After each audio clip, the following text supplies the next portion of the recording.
जगन्नाथ आपण सभी को पुणी थे मो यूट्यूब चैनल स्वागत। पणा संक्रांति उपलक्षे ओडिया नववर्षर हार्दिक हार्दिक अभिनंदन और शुभकामना। आज आसतु बनैबा पणा संक्रांति स्पेशल पणा।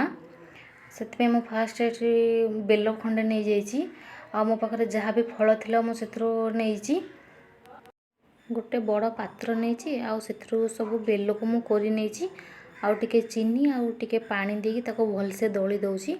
से दलिकी से जहाँ भी तसु थी आउ मंजी भी थी सब काढ़ी नहीं।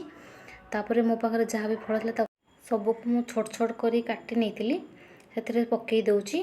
जमीक सेव अंगूर आउ कमला नहीं कदली आउ तरभुज आउ से टेस्ट आसापी जुआणी गोलमरिच भी गुंड करके आउ किसी क्षीर को भी गरम करके आपण सब ऑप्शनल अच्छे आपण चॉइस रे आपण फल पकई पारे। आपड़ जब चाहून थे क्षीर पकड़ क्षीर भी स्किप करें।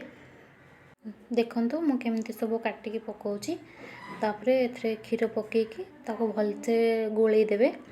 एबे आमर पणा रेडी आपको समस्ते खाईपारे छोट ठू बुढ़ा पर्यंत समस्ते खाईपारे। यहाँ शरीर पर हेल्दी भी अच्छी कारण ये सब प्रकार फ्रुट्स पड़ुछि ना तो यहाँ शरीर पर हेल्थ भी अच्छी। छोट छुआ भी आराम से खाईपारे।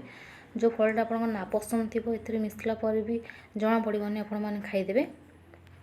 एबे यही पणा को मु गोटे ग्लास को काढ़ी सर्व करुँची। देखु ग्लास काढ़ी सारापर किसी बड़का फल भी ये पकई दूसरी टे सुंदर देखा जाए आउ टे गोलमरिच गुंड भी दूची। आपण मैंने एमती पणा थे घरे ट्राए करूँ निजे पीतु और परिवार लोक पीतु और पणा संक्रांति फुल भरपूर एंजॉय करूँ। धन्यवाद। आ मो वीडियो भल लगुले लाइक शेयर सब्सक्राइब करदेवे।